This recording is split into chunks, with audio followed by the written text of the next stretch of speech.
Halo, nama saya Eko Prasetyo. Kali ini saya akan mempresentasikan video untuk tugas Human Capital Management. Izinkan saya untuk share screen dokumennya.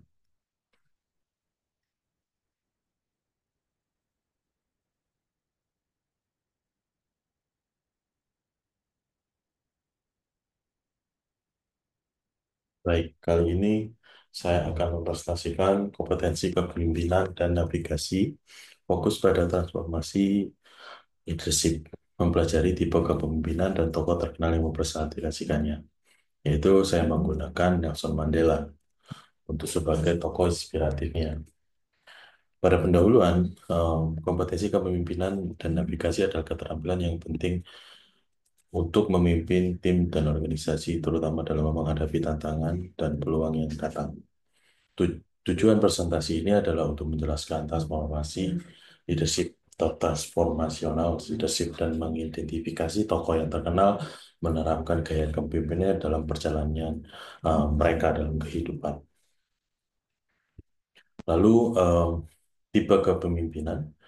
Jadi ada berbagai tipe kepemimpinan yang dapat diterapkan di organisasi, yaitu ada democratic leadership, ada autocratic leadership, ada juga laissez-faire leadership, strategic leadership, transformational leadership, ini yang saya pakai, transactional leadership, coach style leadership, dan juga bureaucratic leadership. Jadi banyak hal ini, banyak berbagai macam jenis kepemimpinan.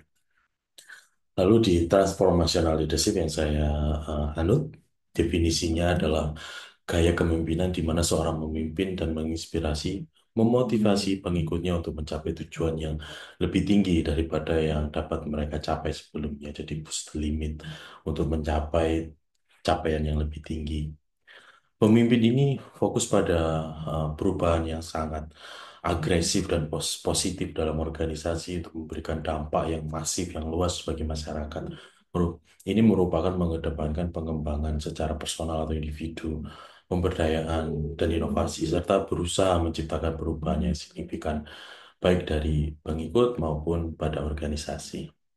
Lalu ada ciri-ciri pemimpin pada leadership tipe ini, yaitu inspiratif sama motivatif, kepedulian terhadap pengikutnya, inovasi dan melakukan perubahan, tantangan yang membangkitkan semangat para masanya. Contoh karakteristik dalam praktik tersebut adalah seperti yang saya ambil, yaitu Nelson Mandela menunjukkan kemampuan untuk memberikan inspirasi dan menghadapi tantangan yang sangat amat besar pada saat itu. Seperti mengakhiri sistem apartheid di Afrika Selatan, pemimpin transformasional seperti Mandela itu tidak hanya memberikan contoh, tapi juga membimbing, ikut juga melakukan pengikutnya melalui krisis dan perubahan sosial yang sangat besar. Lalu, perbedaan dengan gaya kepemimpinan lain seperti transactional leadership dan juga democratic leadership. Pada transaksional, fokus pada pertukaran yang lebih langsung, di mana pemimpin memberikan penghargaan atau hukuman untuk tindakan yang dilakukan pengikutnya, sementara pemimpin transnasional lebih fokus pada pemberdayaan dan motivasi untuk menciptakan perubahan dengan jangka panjang.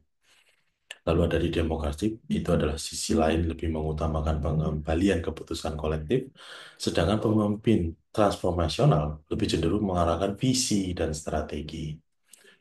Referensi yang mendukung untuk hal ini adalah saya mendapatkan 3 referensi dari BEST PM dari tahun 98, dari tahun 85, dan juga Nordhaus P.G. 2018, yang mana di Leadership Theory and Practice menjelaskan bahwa pemimpin transformasional cenderung memiliki pengaruh yang lebih besar. Lalu ada Shamir B. House RG and Arthur M.B. di tahun 93 pada artikel Leadership Quarterly menunjukkan bahwa pemimpin transformasional membangun ikatan emosional dengan pengikut mereka dan memotivasi mereka untuk berusaha lebih keras dalam satu tujuan untuk yang lebih besar. Lalu kembali kepada Nelson Mandela. Nelson Mandela um, adalah contoh nyata seorang pemimpin transformasional yang menurut saya luar biasa, sangat sangat inspiratif dan sangat memotivasi dalam perjuangannya melawan apartheid. Mandela mampu menginspirasi seluruh rakyat Afrika Selatan untuk memperjuangkan kebebasan, kesetaraan, dan perdamaian. meskipun menghadapi berbagai macam rintangan yang sangat-sangat berat. Mandela itu berfokus pada rekonsiliasi dan pembelajaran kolektif, tidak hanya mengakhiri apartheid, tetapi untuk membangun bangsa lebih inklusif dan berkeadilan secara adil dalam seluruh rakyat di negaranya. Saya sangat ingat dan juga mencari beberapa referensi di internet atas kutipan dari Nelson Mandela, yaitu I have walked that long road to freedom. I have tried to not falter. I have made mistakes along the way. But I have discovered that secret that after climbing a great hill, one only find that there are many more hills to climb. Sangat-sangat meaningful bagi saya. Kutipan ini menunjukkan bahwa Mandela tidak hanya fokus pada pencapaian tujuan akhir, tapi juga menginspirasi orang yang mendengarkan atau orang yang mengikuti mereka. Terus maju, meski tantangan tak berujung selesai.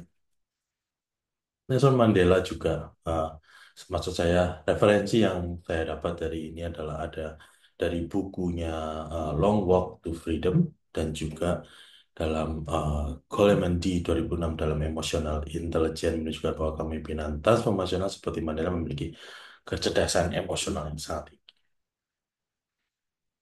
Lalu di aplikasi di dunia nyata atau recently update in real world, transformational leadership diterapkan di banyak organisasi besar di dunia, baik itu perusahaan besar, lembaga pendidikan, maupun organisasi sosial. Contoh penerapan di perusahaan teknologi seperti Google, Tesla, di mana pemimpin seperti Sundar Pichai, Google, Elon Musk dari Tesla, memimpin dengan visi yang sangat besar, menginspirasi tim mereka meraih tujuan yang tampaknya sulit dicapai dengan inovasi yang dilakukan. Pemimpin-pemimpin ini mengedepankan inovasi, perubahan positif, dan memberikan ruang bagi tim mereka untuk berkembang, untuk push the limit, yang pada gilirannya akan mengarahkan pencapaian yang lebih besar dalam hal inovasi dan kinerja. Baik, itu saja presentasi dari saya. Kurang lebihnya saya mohon maaf. Terima kasih.